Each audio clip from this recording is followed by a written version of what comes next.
On November 27th, 2023, Merriam-Webster declared that their word of the year was authentic.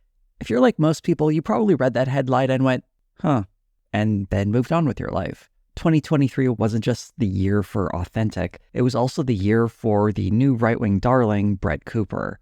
During that year, she saw her channel rise enormously, and currently the comment section with Brett Cooper now has over 4 million subscribers. And she's one of the most prominent voices on the conservative media company, The Daily Wire.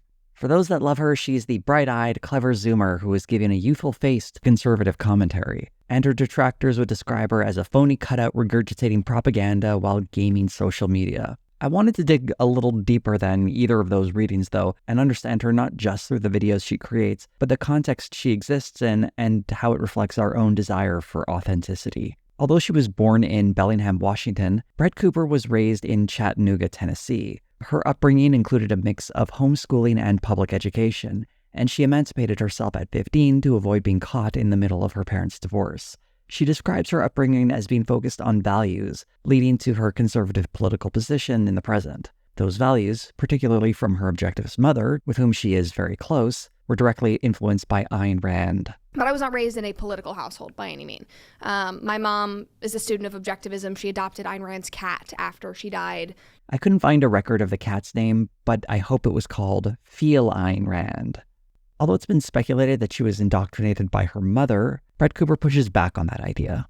I've had people say, like, your mother indoctrinated you. And I was like, well, what would you say would be indoctrination? Like, I was not, being told about political policies or anything like that. She just raised me as any good parent would, with the values that she believed were important. This is a fair point and an important step to understanding how Cooper ended up where she did. A child having the same politics as their parent is not necessarily a product of brainwashing and is likely just a product of growing up in the same household. It's much easier to just say that Brett Cooper's politics were shaped by her upbringing, and having a close relationship with an objectivist mother obviously would inform her views in the future. At a young age, Brett Cooper took an interest in acting and eventually found enough success that she moved to Los Angeles. Perhaps her most notable role was in the 2018 series Heathers, based on the movie of the same name. It ran for a single season, and Cooper explains its cancellation as a result of heavy edits made in response to a recent school shooting. Because there's gun violence in Heathers, they scrapped it and basically recut the entire TV show, took out a lot of the offensive parts, and then aired it, and then Paramount said, you're not doing another season. This was too politically incorrect. While working in Los Angeles, Cooper started moving away from acting towards the production side of the entertainment industry. She explains that at the time she felt she had little control of her life as an actor and wanted to make some kind of change, but still be involved in creating entertainment. While on the production side, though, she became increasingly disenchanted. She started to feel a rising sense of politics in the industry and that her own values were not being represented. And then during BLM and COVID, the entire industry just became so political. And my job became less about find good stories and more about, could you find a Native American story for us? Could you find a Black story for us? Like, rather than just reading scripts for the value in them, it was like, we need something that is like politically woke. We need to be on the cusp of this. And I understood it because that is what was making money at the time. Yeah. That's what people wanted. And there was a lot of pressure. But I was like, okay, now I don't like this. Like, that doesn't feel authentic to me. That's an interesting use of the term authentic, and it speaks to how her values shape her career trajectory. During the 2020 COVID lockdowns, Cooper started making social media videos for PragerU and Young Americans for Liberty, perhaps feeling that this was a more authentic expression of her values. She was eventually contacted by the Daily Wire, who saw her as a good fit for a project they were developing. What would eventually be called the comment section with Brett Cooper was not Cooper's idea originally, but rather came from young people within the Daily Wire. It was all people my age. They were sitting in the Daily Wire offices saying, we need content for us. Brett Cooper was discovered by Daily Wire staffer Gracie Blount Crook. I spent like 3 weeks scouring the internet for like young, cute girls who could like be the host of the show or whatever. And I found you. Okay. And I remember very distinctly slacking Kobe and saying, BC is my girl. Like, we have to go with her or whatever. Crook also designed the set with the help of her mother, and according to Cooper, it cost a few $1,000s to put together. This YouTube channel's videos would be shot with a 3-camera setup, and we see Brett Cooper make use of that throughout many of her videos. The first video to the comment section was uploaded on March 1st, 2022. Okay, so we all do it. We stay up way later than we should, laying in bed, scrolling on Instagram and TikTok, trying to find content that is not angry leftists having a meltdown. I'm not sure what her exact resources were when she debuted, but in a September 2022 video, we were introduced to Brett Cooper's team, which consists of 5 different people providing support. Since this video was in 2022, and according to the LinkedIn pages of the people mentioned, at least one of them doesn't work at the Daily Wire anymore, it's hard to know what the status of this team is today. She does still have a team though, and at the very least, there's this guy named Jared who seems to be with her as of February 2024. We saw him during a live stream when she had to call for some tech support. Jared's coming to save the day because he has... Hey, everybody. God. Because he has the login information. According to Brett Cooper, she writes all her videos with her team handling video editing and social media posting. Brett Cooper's start on YouTube was unlike most other video creators on here. She had a team working with her, financial resources to build a set, and access to an existing audience on the Daily Wire. This isn't to say Cooper is a puppet, but rather was set up with an enormous amount of resources behind her, all to cultivate a brand around her videos. People that are critical of the show or whatever will say, like, oh, this must be a top-down show. Like, you're told what to say. You're just an arm of, Ben Shapiro and Jeremy Boring. But it's not the case at all. Like, I have total, veto power over, my show. I write the segments. I put it together. I have a very different brand than the other hosts. The unique brand she has is where the performance comes in. It's not so much that she doesn't believe anything she says, but rather the way in which it's presented creates a manufactured authenticity. The look of the show carefully mimics the standard video, vlogger, or live streamer setup, as if we're visiting a friend in their private space to have a friendly chat about a topic. It's a style that countless other faces on YouTube and Twitch have cultivated and imitated for years. It's something audiences associate with an authentic person on the other hand sharing their opinions about pretty much everything. Brett Cooper's headphones and giant microphone create the impression of a streamer in her bedroom. All of this is to create the feeling of someone who doesn't exist in the typical studio setup of most other commentators, although in this case, she does, and this is all just cosplay. These are produced segments filmed on a set by someone hired to fill a role. It's the performance of an authentic experience. A big part of Brett Cooper's success early on was her use of YouTube Shorts. She very quickly racked up millions of views, and her most successful short has a staggering 40 million views. In addition to adopting that relatively new format on YouTube, she also commented on trending topics on social media, something that's still a standard in how she operates. So let's look at some of her more recent videos. One of the major topics she touches on is gender politics, often discussing dating and how young adults find their way in the world. Typically, she uses these stories to deliver a message of reverting to traditional gender norms or pushing other conservative talking points regarding sex and gender. In the video, Bumble does not understand women. She's reacting to the dating app, adding an optional feature that lets women use a pre-written opening message instead of having to write an original one for each match. One way in which Brett Cooper differs from other hosts at the Daily Wire is that she's often willing to speak with some kindness towards the people she's critiquing, at least some of the time. But these moments are brief and subservient to the less thoughtful right-wing talking points she often uses instead. Like, if you actually wanted to rebrand and make the app better, you should let people on the app filter things like religion and politics for free, because according to your comment section, that is the #1 thing that people want. Apparently, there are multiple pay levels, and you have to pay a premium every month if you even want to see what somebody's religion is and filter based on that, which is absurd. That's all well and good, but it's also only in the final minute of the video. Before that, it was 8 minutes of stuff like this. Like, this is so classic. They are reverting to traditional norms, as we always do, but they can't say that, of course. They have to pretend like this is revolutionary so that they can keep going with their feminist nonsense. Here's another example, this time from the video. Women believe bears are safer than men. This is responding to a social media trend where women expressed how they've been so traumatized by sexual assault that they would feel safer with a bear than a strange man. It was meant to illustrate a very real fear experienced by women, and Brett Cooper comes very close to addressing that point in the video. Violence is sadly very prevalent in our society, and it's heartbreaking to see that so many women genuinely believe that a bear would be safer. Coming in only halfway through the video, this would seem to set it up for a very interesting and nuanced conversation about how women express their discomfort, and perhaps how men can do a better job of picking up on that. But instead we get, when humans have been asked what species should prevail on Earth, they don't even say their own kind. Instead of discussing the traumatic impact of sexual violence and how it was highlighted by this trend on social media, This video is actually about how people are too anti-human. You can care for the earth that feeds us and keeps us alive and breathing and healthy without hating yourself and calling for your own extinction. I think women just want men to stop sexually assaulting them. How did we end up talking about people leading humanity to self-extinction? There's a web of talking points connecting these narratives together, but the leaps in logic she makes creates commentary that isn't informative. It's just a jumbled mess. It's very hard to understand what people are getting from these videos sometimes, but when you read the comments under them, a message is getting through. And in this one video about women and bears, we can see an overriding message about how women, or Generation Z, just aren't that bright. Here are some examples of highly upvoted comments under this video. I can't bear the stupidity of this generation anymore. The same women who say they're safe around bears will run to the safety of a man as soon as an actual bear shows up.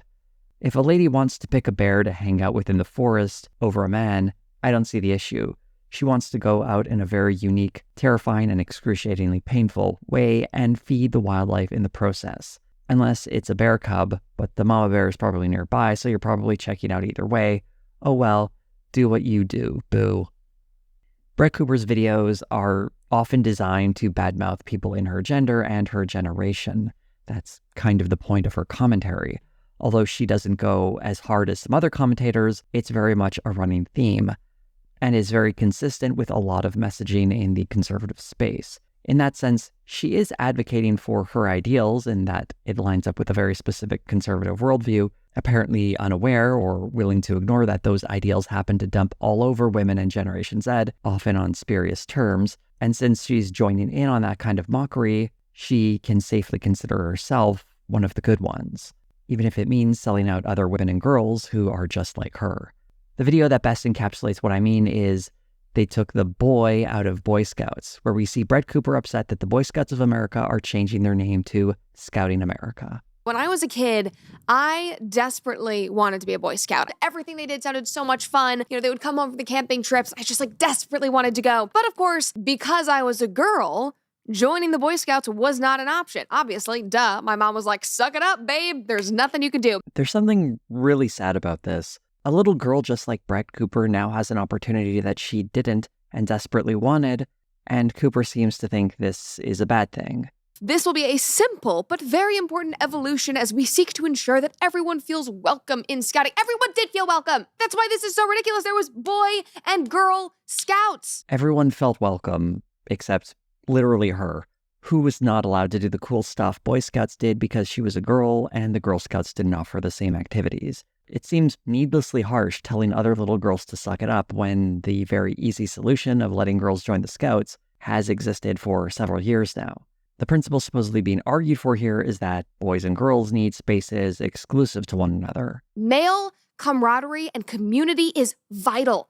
They need to play together. They need to learn together. They need to fight together. They need to push themselves away from girls. Just like girls need spaces to grow together away from men. That is important. This supposed principle really just boils down to administering strict gender roles into children. Camping, jamborees, paddling, and other outdoor activities aren't inherently gendered, but presenting these as the domain of boys is just a way to exclude girls. Girls like Brett Cooper. When getting into a bit of the history of the Boy Scouts, this video goes in a very weird direction though, when we see Brett Cooper wax nostalgically about what appears to be the introduction to the first Boy Scouts field guide. This, it will be seen, is a reproduction of the condition that ended in the fall of Rome.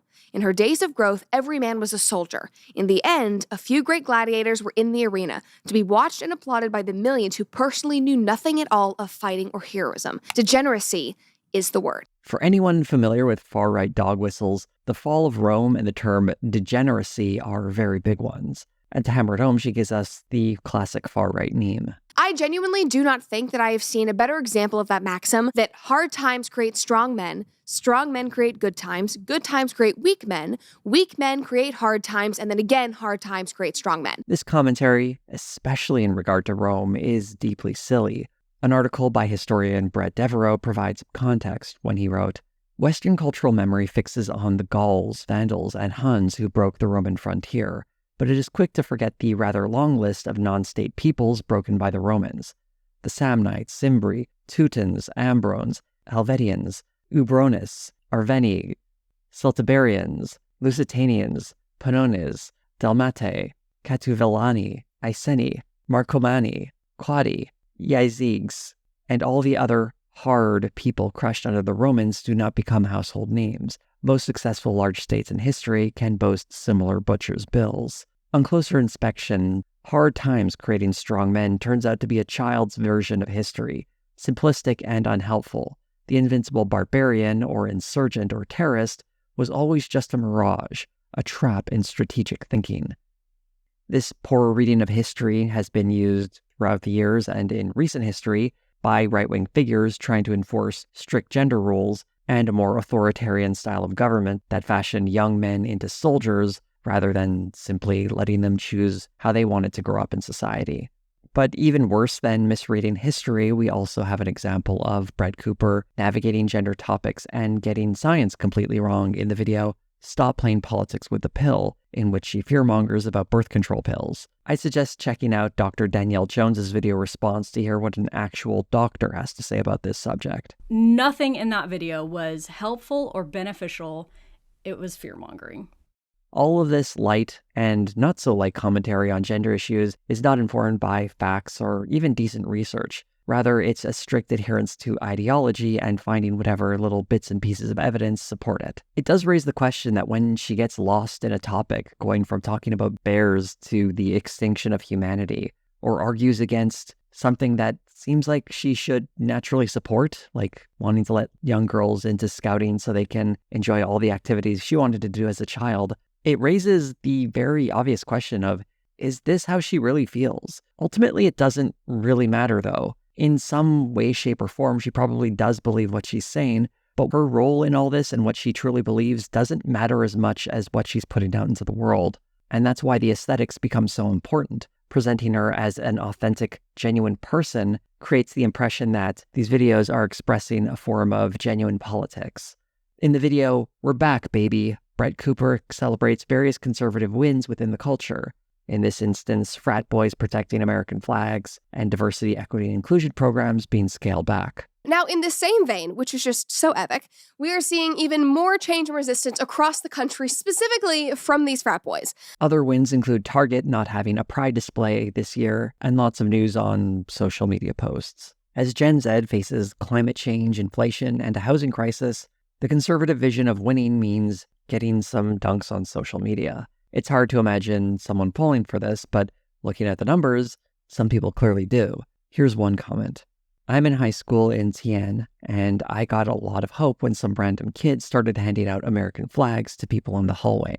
What Brett Cooper is presenting here is a counterfeit for having real politics, which is what this comment so perfectly illustrates. I hate to break it to anyone who loves flags, but they're fabric and don't have any intrinsic value. They're symbols, and they don't always mean the same things to different people. And the emphasis on the flag reflects a type of politics that ignores the material realities people live with and emphasizes instead symbols that make them feel good but may not necessarily reflect the reality in which we all share. This comment, I suspect, is alluding to the frat boy story I mentioned a little bit earlier. As a bit of a quick recap, the story of the frat boys at UNC Chapel Hill who surrounded the American flag isn't the brave act of courage that Brett Cooper presented it as. Rather, it's them standing as a bulwark against a valid form of protest. Early in the day, pro-Palestinian demonstrators had taken down the American flag and replaced it with a Palestinian one to protest their university's financial ties to Israel in light of the violence in Gaza. When the Palestinian flag was taken down by the police and replaced by the American one, the demonstrators tried to put it back, only to be met by the frat boys who formed a barrier around the flagpole. The frat boys were effectively silencing a form of protest, which is an important part of free expression, all to defend a symbol of that expression. In this case, a symbol of freedom becomes more important than the actual freedom, and is then celebrated because it supports a particular type of right-wing politics. And so these boys became heroes who are given $500,000 to have a wild party, not because of them engaging in some kind of brave political action, but because they served as useful props to demonize a group of protesters the right would like silenced. Here's a comment from one of the frat boys named Alex Jones, not to be confused with the conspiracy theory radio host. It's just a coincidence that they have the same name. For me, protecting the flag was not about taking a stance within the ongoing Israel-Palestine discourse. I recognize the pain and suffering experienced by both sides of that conflict, but my decision yesterday to protect the flag of the United States was not about any other nation. It was simply about the importance of our country and the values we believe in. Not every frat boy had such a hollow reason, though, and I will give more credit to the frat boys who only joined in because they wanted to support Israel, because that's a lot closer to a genuine expression of political activism, although in this case their activism is support for an ongoing genocide. But to the other frat boys who were talking about laying their lives down for a flag and what it represents, they are silencing a demonstration for a literal symbol of allowing that protest to happen. This is what I mean by counterfeit politics that Brett Cooper is endorsing, where symbolic gestures matter more than material actions, at least when the symbolism is conservative. And it's a shame that she's been so successful in reaching young people with the message that saluting the flag matters more than upholding the ideals it supposedly represents. This isn't to say everyone is falling for this. Other creators on YouTube, including Gabby Bell, have great videos looking at Brett Cooper's work that reveals she looks exactly like Ben Shapiro. I think she looks more like Ben Shapiro than Ben Shapiro's sister looks like Ben Shapiro. Brett Cooper's videos have this highly produced vibe that attempts to camouflage her in this React space, but she hopelessly gives away the game with its boomer-esque splicing of movie and TV clips. Some of these cutaways are references that are so old I can't imagine she has the faintest clue what they are. Benny Blanco is not a quad six, and he has Selena Gomez wrapped around his pinky finger. Maybe there's hope for you yet. That was a cutaway to The Dukes of Hazzard, a show that ran from 1979 to 1985, ending 16 years before Brett Cooper was even born. This sort of reference is fitting in that Brett Cooper's commentary often sounds like it's coming out of your grandpa's mouth, but I suspect any youths who recognize the Duke boys are probably only understanding that because their dad or grandpa sat him down and made him watch a couple of episodes. Another way these videos feel very artificial is when we get to the ad reads. Brett Cooper slides into them seamlessly. We are all sharing the same problems and grievances. We are all fighting this mind virus together. And if you're fighting your own virus, you might need Jace Medical. This is very goofy and completely unnatural, and these ad reads take up so much time in each video. The example I showed you ran for a minute in a video that was only 7 minutes and 21 seconds long. That's close to 14% of the video's runtime devoted to an ad. Other videos aren't quite so bad, but still give up a lot of runtime to advertise these products, often close to 10% of a video. These kinds of ads are pretty common on YouTube, so Brett Cooper participating in them isn't that strange, but coming from such a big business production, they hit differently. This isn't Brett Cooper who has taken up video blogging as a personal project, who's found a way to make some extra money. She's someone who is hired to fill a role, and part of that job includes reading ads. She's using the guise of an amateur when she's actually a professional. And usually the appeal of these ads is that they come from an amateur who is following a passion project and is therefore considered more trustworthy rather than some kind of celebrity who's just getting a paycheck to endorse a product they may or may not believe in. There's a line on the Daily Wire About page that reads, "We're building the future you want to see." And when they speak to their audience, they often use grandiose terms about how they're going to change the culture and take it back from the left. You'll also hear folks from the Daily Wire make reference to Andrew Breitbart's famous saying that politics is downstream from culture. It's important to remember that the Daily Wire is presenting itself as a political project, spreading conservative values. One of the major differences between the Daily Wire and other conservative advocacy groups is that the Daily Wire is run as a for-profit business. As such, it's far more aggressive with its advertising and other monetization practices, and its conservative branding is often a means for making a quick profit. Some examples are the anti-woke chocolate bars and razors of dubious quality. They're sold to people as if buying a chocolate bar is somehow political activism. It's very similar to the counterfeit politics we saw Brett Cooper pushing in her videos, cynically telling people they can buy their way to a better world, or that the best way to celebrate free speech is to honor a flag than respect the voices of protesters. In the article, Constructing Authenticity, Social Media Influencers and the Shaping of Online Identity by Maureen Eben and Elizabeth Bull, the authors describe the complementary strategies of transparent authenticity and passionate authenticity. This is pairing advertisements that are transparently presented with regular media that include an authentic persona. They write in their article, When used in tandem, the two strategies balance the tensions between the influencer's persona as a seller and the influencer's persona as human, relatable, and authentic. Viewed through this lens, Brett Cooper's success makes some sense. Although she is stylistically inauthentic, her personality seems to be informed, at least in part, by what she actually feels. It's not so much she's a fraud, but rather a willing participant in a business strategy that is using the constructed influencer persona and conservative branding to turn a profit. While I was researching this video, I noticed something interesting. When I typed authenticity into the search bar on YouTube, I got a lot of psychology videos on how people can become their authentic selves. When I did the same thing at my local library, I instead got a bunch of books on marketing. It reflected the strange impact the word authenticity has had on our modern day, and how a personal journey for authenticity is used by companies to make money. In the book, Authenticity, Building a Brand in an Insincere Age by Mark Toft, Jay Sunny, and Rich Taylor, one line leapt out at me. We want to attract people who need and respond to the truth and purpose of our company and our products and services.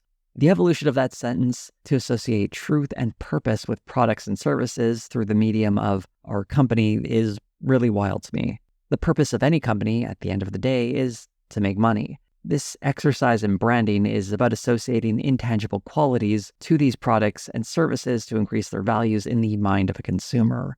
I probably don't need to tell many of you that a shoe company pledging to fight racism isn't doing that to be altruistic, and that it's a means to add value into the minds of potential customers and translate to more sales in the future. But it's worth repeating that fact because it works, or at least companies believe it works. It's presented as authenticity, but like the brief mention of Target earlier and its dropping of pride displays, these values can be jettisoned at a threat to the company's bottom line. The Daily Wire is not an exception to this marketing strategy. It's how they can opine about the supposed degeneracy of Hollywood while working with a production company that ignored one of its producers' long history of being a sexual predator. These conservative values, meant to signify the company's authenticity, become more flexible when it's time to make some money. To join the Daily Wire seems less like an authentic career path and more like joining a business that claims to have conservative values. And to an extent, I'm sure many of the people working there do have those values. But a quick look at the Glassdoor reviews for the Daily Wire reveal many former staffers who were attracted by the mission and were then chewed up by the demanding work hours and capricious leadership that uses the genuine desire these people have to help the conservative movement to exploit them as workers. To give you a better sense of that, here are a couple of the reviews. Must sell soul. Pros. At first it's cool, you're excited, got your dream job sticking it to the leftist soy-riddled emasculated man. Famous people walk by. Nice. You made it. Cons. They blocked out the windows so you can't tell what time it is. They make it very clear they don't care about your work-life balance. They said it in a town hall, which more so resembles a Hunger Games announcement, despite horrible things happening to people who work there because they had none. Bigwig owns a Tesla and gets in like Batman but dresses as if gay. It's hilarious. They rail against the left as if they're any better. They ignore the real issues in favor of making fun of sad little leftists with half-brains. When you start there, you're high on making a difference, but if you're not an idiot, you quickly realize the only difference you're really making is dividing neighbors, spreading hate. Real godly of y'all. If you have a real conscience, you will not like this place. Must be willing to sell soul to conservative devil. Of the 15 or so reviews, there are a few positive ones, although they strangely all seem to come at around October of 2022. There's a review here that sheds some light on why that is. You have been warned. Pros, you get to work with some really smart people, plus having the DW on your resume is like gold in conservative circles. You also get to make a real difference in the culture wars. Hashtag SBG for life. Cons, it's an incredibly toxic work environment. Notice how all the reviews on this site were negative up until recently, when there was a big influx of positive reviews, gushing with praise for the DW. LMAO, they are so transparent. The constant negative reviews were hurting recruitment, so they astroturfed a bunch of positive reviews to try to hide the truth. And the truth is, I don't know of anyone at the Daily Wire who is happy. The firings and the resignations have reached crisis levels. Everyone has at least one eye on the door. I would never want anyone I care about to work here. Terrible, unethical company. Pros, there is no pros to working at this company. It is built on lies.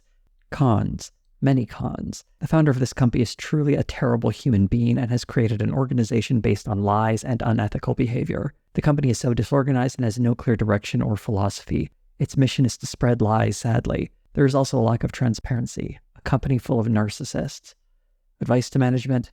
It's 2022. This company needs to be shut down already. No real values. The Daily Wire seems like a miserable place to work. And many of these reviews are clearly not from people on the left, but rather conservatives who went in there hoping to make a difference, only to find themselves exploited by their employer, using their passion for political change to extract as much labor out of them as possible. While it's doubtful I agree with the politics of any of these people, I still think as workers they are deserving of some level of respect and good treatment by their employers. Whether or not that's living up to their conservative values, you can judge for yourselves, but at the very least, the people leaving angry reviews seem to think that these values weren't their conservative values. But where does any of that leave Brett Cooper? There's a trend right now of people trying to figure out whether popular figures in the media are industry plants. And there are certainly people in Brett Cooper's audience that believe she is one. But I think there's a bit more going on here. First, let's look at a history of the term industry plant from Bubblegum Club. The term industry plant is derived colloquially from hip-hop, which is understood to mean an artist who has a major indie label backing their movement but presents themselves as a homegrown startup to create the illusion of an organic following. The definition of an industry plant doesn't negate any prior work an artist has done in their past before their label. However, it just questions the legitimacy of one's growth and establishment in the industry. The problem with this term is outlined in this article and several others. The desire to point out someone as a plant often ignores talent they may genuinely have, and is often hard to distinguish from the process of how big media companies find new talent. It's also giving companies that rely on talent far too much credit in their presentation. An article in Loud and Quiet explains it well. There are many reasons why industry plants are a bogus construct. The first, most glaring and unsurmountable, is that if there was some kind of ready-made workable formula to break young artists into overnight sensations and viral megastars, then we'd be drowning in industry plants. That would be the de facto industry method. When applying this loose label to Brett Cooper, we have to be even more careful, as the article also highlights how this term has been used to target women. The overwhelming majority of artists attacked and accused of being plants are young women. The idea being that they are not capable of attaining talent, fame, and success on their own at such a young age with no help, and therefore are immediately suspect. In the Daily Wire's case, Brett Cooper is far from the only obscure talent they've found and groomed for the spotlight. Matt Walsh, Michael Knowles, and Ben Shapiro have all been, to varying degrees, polished and marketed to a wider audience. A 2018 Vanity Fair article in particular highlights how Ben Shapiro was groomed for the spotlight and is very much a precursor of what would later be done for Brett Cooper. And we can see the limitations of the Daily Wire's ability to create stars when we look at its less successful commentators. If they were truly capable of taking anyone from anywhere and simply turning them into a popular conservative commentator, we wouldn't have such a wide range of success, such as when you compare Ben Shapiro or Brett Cooper to the far less successful Michael Knowles and the even far less successful Crane and Company. The Daily Wire can only go so far in creating these conservative commentators. I think it's clear that Brett Cooper is bringing some degree of talent into this role. In Alice Sherwood's book, Authenticity, Reclaiming Reality in a Counterfeit Culture, she recounts the story of how Snapple went from a quirky upstart beverage brand to being sold to a big corporation and stripped of its spirit, and then sold again, this time to a private equity firm, and then proceeded to rebound, seemingly recreating its old quirky self. But it did so not in returning to its roots and its original recipe of being 100% juice, but instead adopting the signifiers of being that authentic juice. In 2011, the front label of a bottle of Snapple might have said it was apple juice and all natural, but the back revealed it was only 10% pear juice and had some mysterious natural flavors. In her book, Sherwood writes, "It takes more muscles to doubt than it does to believe. What the shopper sees at first sight in a convenience store or supermarket is what they are most likely to believe." What this encapsulates so well is what's being sold is a vibe. The product exists and might even be tasty, as pears supposedly have an appley flavor, but the packaging is doing the heavy lifting here, telling the person they're about to enjoy some apple juice that's all natural. It's just enough of that authenticity to get someone to buy the product when the product is just a cheaply produced knockoff of the thing or feeling the packaging is supposed to remind a person of. This is at the heart of Brett Cooper's inauthentic channel. She has the talent to, at least for a little while, attract an audience. That's not nothing. But her channel isn't just a showcase of her raw talent. It's wrapped up in something else, a branding that presents her as a regular person having fun on the internet in her bedroom, when the reality is she's working for a company that uses conservative branding to make money. Brett Cooper is the 10% pear juice in a bottle-marked apple, the conservative commentator for Gen Z who presents a counterfeit politics to maintain an audience to generate ad revenue. But let's just remember that the problem is not Brett Cooper. In the same way industry plants are agonized over because of the influence music labels have on what we hear, what all this concern over Brett Cooper's authenticity really highlights is the power of conservative media. Not just the Daily Wire, but the many right-wing media outlets from Fox News to Blaze Media. The money and power of these companies cannot be underestimated, and their ability to exploit the energy of talented individuals and fold them into their messaging is part of their success. What Brett Cooper best serves us is another example of how these media companies market themselves through deception. The only other part of Brett Cooper's career I haven't really touched on is how the Daily Wire is positioning her to be their go-to person for numerous acting projects. Since she signed on with the company, I'm not sure there's a single production of theirs she hasn't acted in. She was a newscaster in Lady Ballers. She provided one of the voices on both Chip Chilla and Mr. Bertram. She's appearing in the upcoming dramatic series The Pendragon Cycle and starring in Snow White and the Evil Queen. There isn't too much to say about these projects I haven't already mentioned in previous videos, though if you truly want me to endure Mr. Bertram, let me know and I guess I'll look into making a video about it. As a closing thought though, while researching this video, I was left wondering what authenticity even means in the YouTube space. A lot of what we see Brett Cooper and the Daily Wire doing isn't entirely unique. Other companies have tried to buy their way into the influencer space to varying levels of success in the past, using the aesthetics of grassroots content creators to create the impression of being authentic voices in this space. But does adopting that style have an impact on the person actually taking up that role? Authenticity is a tough word to pin down sometimes, but an article in Psychology Today that I found while researching for this video made me reflect on this. One part read, "Studies show that the self you create and express in virtual spaces influences your belief, or lack thereof, in your real-world self.